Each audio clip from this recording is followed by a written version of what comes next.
بسم اللہ الرحمن الرحیم۔ السلام علیکم۔ کہانی ہب آفیشیل میں خوش آمدید۔ آج پھر دوستوں میں آپ کے لیے ایک بہت ہی اچھی اور سچی کہانی لے کر آئی ہوں۔ نئے آنے والے دوستوں سے گزارش ہے کہ وہ میرا چینل کو سبسکرائب کریں اور بیل آئیکن کو پریس کریں۔ تو چلیں بڑھتے ہیں کہانی کی جانب۔ دوائیوں سے کوئی فائدہ نہیں ہو رہا ہے۔ مولوی نظام سے روحانی علاج بھی کروا رہے ہیں، لیکن طبیعت سنبھلنے میں نہیں آ رہی ہے۔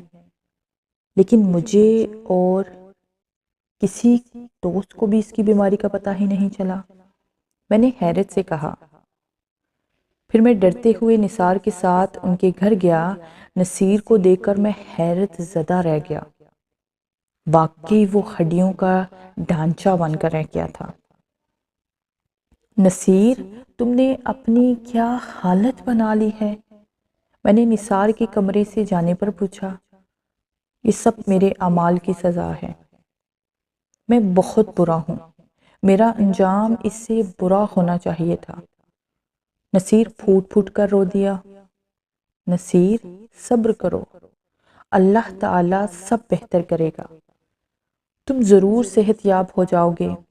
میں نے اس کو تسلی دی۔ نہیں، میں ٹھیک نہیں ہو سکتا تو مجھے جھوٹی تسلیاں مت دو۔ جس نے مجھے اس حال پر پہنچایا ہے اس نے مجھ سے صاف کہہ دیا ہے کہ میں چند روز سے زیادہ زندہ نہیں رہ سکوں گا۔ نصیر، تم کس طرح کی باتیں کر رہے ہو؟ میری کچھ سمجھ میں نہیں آ رہا۔ میں نے کہا۔ تم سننا چاہتے ہو نا تو سنو، شاید تمہیں یہ سب سنا کر میرے دل کا بوجھ ہلکا ہو جائے۔ نصیر نے میری طرف غور سے دیکھتے ہوئے کہا۔ تم مجھ سے کہتے تھے نا شریف اچھا لڑکا نہیں تھا، تمہارے منع کرنے کے باوجود میں اس سے ملاقات کرتا تھا۔ ایک رات وہ مجھے قبرستان لے گیا۔ میری سمجھ میں نہیں آیا کہ وہ مجھے کیوں قبرستان لے آیا ہے۔ رات کی تاریکی میں دور تک کوئی انسان نظر نہیں آ رہا تھا۔ ایک تازہ قبر کا ایک حصہ کھود کر وہ اندر چلا گیا۔ اسے قبر میں گھسے ابھی چند ہی منٹ گزرے تھے کہ مجھے سخت تشویش ہوئی کہ دیکھوں وہ کیا کر رہا ہے۔ قبر کے اندر اس نے چھوٹی سی ٹارچ جلا رکھی تھی۔ ہلکی روشنی سے قبر کے اندر کا منظر دکھائی دے رہا تھا۔ قبر کے اندر ایک نوجوان لڑکی کی برہنہ لاش پڑی تھی۔ لڑکی کے کفن کو شریف نے پوٹلی بنا کر ایک طرف رکھ دیا تھا اور اب وہ لڑکی کی لاش کے اوپر جھکا ہوا تھا۔ اسے اس حالت میں دیکھ کر مجھے جھرجھری سی آ گئی کہ شریف اتنی گری ہوئی حرکت بھی کر سکتا ہے۔ میں وہاں سے بھاگ جانا چاہتا تھا، لیکن میرے پاؤں جیسے من بھن بھر کے ہو گئے تھے کہ میرے لیے پاؤں اٹھانا مشکل ہو گئے تھے۔ کچھ دیر بعد وہ قبر سے باہر نکل آیا اور مجھے مجبور کرنے لگا کہ میں بھی وہی شرمناک حرکت کروں جو وہ قبر کے اندر لاش کے ساتھ کر کے آ چکا ہے۔ میرے انکار پر اس نے جیب سے پستول نکال لیا اور دھمکی دی کہ میں نے اس کا حکم ماننے سے انکار کیا تو مجھے جان سے مار دے گا۔ زندگی کس کو پیاری نہیں ہوتی۔ اپنی زندگی کو بچانے کی خاطر میں قبر کے اندر اتر گیا اور قبر میں وہی حرکت کر بیٹھا جسے میں چند لمحے پہلے بہت برا سمجھ رہا تھا۔ شریف نے قبر سے کفن نکال کر قبر کو دوبارہ سے پہلے جیسی حالت میں کر دیا۔ اس کام سے فارغ ہو کر شریف مجھے قبرستان سے باہر لے آیا اور دھمکی دی کہ یہ بات میں کسی کو نہیں بتاؤں ورنہ سنگین نتائج بھگتنا پڑیں گے۔ میں نے اسے یقین دلایا کہ میں کسی کو یہ بات نہیں بتاؤں گا۔ میں کئی دن تک شریف سے نہیں ملا۔ مجھے شریف پر شدید غصہ تھا۔ اس رات اس نے کوئی اچھی حرکت نہیں کی تھی۔ پھر ایک دن خود بخود میرے پاؤں شریف کے گھر کی طرف اٹھ گئے۔ شریف مجھے دیکھ کر بہت خوش ہوا اور رات ہو جانے پر قبرستان لے گیا۔ میں اس کے پیچھے ایسے چل پڑا جیسے اس کا غلام ہوں اور وہ میرا آقا ہے۔ اس رات شریف نے وہی رات والی حرکت کی اور قبر سے باہر آ گیا۔ میں اس کے اشارے کا منتظر تھا۔ اشارہ پاتے ہی میں قبر میں اتر گیا اور اپنے شیطانی عمل میں مصروف ہو گیا۔ اب ہم دونوں کی دوستی اور مضبوط ہو چکی تھی۔ ہم ایک دوسرے کے رازدار بن گئے تھے۔ میرا حوصلہ بڑھ گیا تھا کہ جس رات شریف قبرستان نہیں جاتا میں اکیلا ہی چلا جاتا۔ قبر سے جو کفن لاتا وہ ایک کفن بیچنے والے کو سستے داموں فروخت کر دیتا۔ ایک رات شریف کو دوسرے شہر جانا پڑ گیا۔ میں اکیلا ہی قبرستان چلا گیا اور ایک تازہ قبر کھود کر اندر اترا۔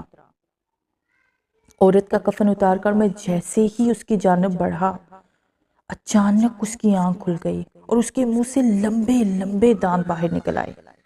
میں گھبرا کر باہر نکلنے لگا، لیکن اس عورت نے میرا پاؤں پکڑ کر اندر کھینچ لیا۔ اچانک اس کی آنکھ کھل گئی۔ میں نے بہت کوشش کی قبر سے باہر نکل جاؤں، لیکن اس عورت نے مجھے اتنی سختی سے پکڑ لیا کہ میں خود کو چھڑا نہ سکا اور بے بس ہو کر رہ گیا۔ جاتا کہاں ہے شیطان؟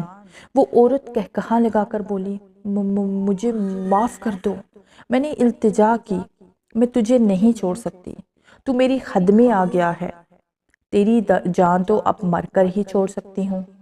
وہ بولی، خدا کے لیے مجھے جانے دو، میں پھر کبھی ادھر کا رخ نہیں کروں گا۔ یہ کسی صورت میں ممکن نہیں ہے، تیرے دادا کا نام وکیل احمد ہی ہے نا؟ ہاں، لیکن انہیں کیسے جانتی ہو؟ میں نے چونک کر پوچھا۔ بہت پرانا قصہ ہے، میں تیرے دادا کے گھر نوکری کرتی تھی۔ ایک دن گھر والے کہیں گئے ہوئے تھے، تیرے دادا اور ان کے دوست گھر میں شراب میں دھت بیٹھے تھے۔ مجھے گھر میں داخل ہوتا دیکھ کر تیرا دادا مجھ پر بھیڑیوں کی طرح ٹوٹ پڑا۔ وہ مجھے نوچتا کھسوٹتا رہا، میری سانسیں اکھڑنے لگی تو اسے ہوش آیا، لیکن اس وقت تک دیر ہو چکی تھی۔ مرتے مرتے میں نے دل میں عہد کیا تھا کہ جب تک وکیل احمد اور اس کے گھر کے فرد سے اپنا انتقام نہ لے لوں، اس وقت تک میری روح کو قرار نہیں آئے گا۔ تو جب قبر میں اترا تھا میری روح خوش ہو گئی کہ میری مراد برانے والی ہے۔ وہ عورت بولی، لیکن یہ قبر تو تازہ ہے، پھر تم اس میں کیسے آ گئی؟ میں نے ڈرتے ڈرتے پوچھا۔ روحوں کے لیے کوئی کام مشکل نہیں ہوتا، قبر بہت پرانی ہے، صرف تیری نظر کا دھوکہ تھا۔ میرے جسم پر جو کفن تھا وہ بھی تیری نظر کا دھوکہ تھا۔ کہتے ہوئے اس نے مجھے اپنی باہوں میں دبوچ لیا۔ میں بے بس پرندے کی طرح پھڑپھڑا کر رہ گیا تھا۔ پھر مجھے کچھ ہوش نہیں رہا۔ ہوش آنے پر میں اس قبر میں اکیلا پڑا تھا، عورت غائب تھی۔ میں قبر سے نکل کر تیزی سے گھر بھاگا۔ دوسری رات نہ چاہتے ہوئے بھی میرے قدم خود بخود قبرستان کی طرف اٹھنے لگے، اور قبرستان پہنچ کر میں قبر کے اندر اتر گیا۔ قبر میں وہی عورت موجود تھی۔ اس نے مجھے اپنی باہوں میں سمیٹ لیا اور میں بے ہوش ہو گیا۔ ہوش آنے پر دوبارہ گھر آ گیا۔ یہ سلسلہ روز ہونے لگا۔ میں اب جسمانی طور پر کمزوری محسوس کرنے لگا تھا۔ آہستہ آہستہ میں ہڈیوں کا ڈھانچہ بن کر رہ گیا۔ تم یہ بات اپنی والد کو نہ صحیح کسی دوست کو بتا سکتے تھے تاکہ اس کا بروقت علاج ہو جاتا۔ میں نے کہا، میں اپنا جرم اور یہ بات بتانا چاہتا تھا، لیکن میں جب بھی یہ بات کسی کو بتانا چاہتا تھا تو نہ دکھائی دینے والے ہاتھ میرے گلے کو دبانا شروع کر دیتے تھے۔ میری سانسیں رکنا شروع ہو جاتی تھی۔ میری خاموش ہو جانے پر گلے پر ہاتھوں کا دباؤ کم ہو جاتا۔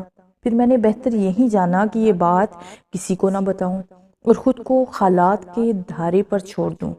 نصیر نے بتایا۔ کیا وہ عورت درست کہہ رہی تھی؟ تمہارے دادا جان نے ایسی کوئی حرکت کی تھی؟ میں نے پوچھا۔ ہاں، میرے دادا جان کے بارے میں مشہور ہے کہ وہ بہت بڑے عیاش تھے۔ نہ جانے کتنی عورتیں ان کی ہوس کا شکار ہو کر قبرستان کی زینت بن چکی تھی۔ پیسہ ان کے پاس بہت تھا۔ پولیس رشوت لے کر کیس کو دوسرا رنگ دے کر دبا دیتی۔ تم حیران ہو رہے ہو کہ میں نے تمہیں پوری تفصیل بتا دی اور میرے گلے کو وہ ہاتھ نہیں دبا رہا۔ نصیر نے کہا، ہاں میں ابھی تک تم سے یہی کہنے والا تھا۔ میں نے کہا، میں اس قدر کمزور ہو چکا ہوں کہ خود سے چل بھی نہیں سکتا۔ مجھے کوئی پکڑ کر اٹھاتا ہے تو اٹھ پاتا ہوں۔ وہ قبر والی عورت خود یہاں آتی رہتی ہے، لیکن کسی کو نظر نہیں آتی۔ 2 دن پہلے ہی اس عورت نے مجھے بتایا تھا کہ تیرا دوست عمیر تیرے پاس آئے گا، تو اسے اپنا راز بتا دینا تاکہ دنیا والوں کو پتہ چل جائے کہ بشیرہ نے اپنا انتقام لے لیا ہے۔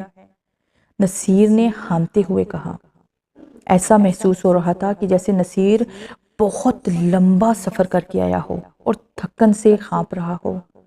نصیر، تم ہمت مت ہارو، انشاءاللہ تم ضرور صحت یاب ہو جاؤ گے۔ میں نے اسے دلاسا دیا۔ عمیر تم مجھے جھوٹے دلاسے مت دو، جو مولوی صاحب مجھ پر دم کرنے آتے ہیں وہ کہہ رہے تھے کہ میرے گھر والوں نے روحانی علاج کرانے میں بہت دیر کر دی ہے۔ وہ کوشش کر رہے ہیں لیکن طبیعت بہتر ہونے کی امید نظر نہیں آ رہی ہے۔ وہ عورت بھی کہہ رہی ہے کہ میں 1 ہفتے سے زیادہ نہیں جی سکوں گا۔ یہ کہتے ہوئے نصیر کی آنکھوں سے آنسو بہنا شروع ہو گئے۔ میں نے رومال سے اس کی آنکھوں کے آنسو پونچھے اور اسے حوصلہ اور دلاسا دے کر چلا آیا۔ میں اس کے علاوہ اور کر بھی کہہ سکتا تھا۔ نصیر سے ملاقات کے ابھی 1 ہفتہ بھی نہیں ہوا تھا کہ نصیر کے انتقال کی خبر مجھے ملی۔ بشیرہ نے اپنا انتقام لے لیا تھا اور نصیر کو بھی اپنے گھناؤنے فعل کی سزا مل چکی تھی۔ بقول بشیرہ کے ایسے انتقام لینے پر اس کی روح کو سکون آ جائے گا۔ ممکن ہے ایسا ہی ہو جائے۔ ایسا ہونے پر نسیم کے خاندان کے لوگ اب محفوظ ہو جائیں گے۔ اگر بشیرہ کی روح کو چین نہ آیا تو پھر اس کے خاندان کی مزید لوگ بشیرہ کے انتقام کی بھینٹ چڑھ سکتے ہیں۔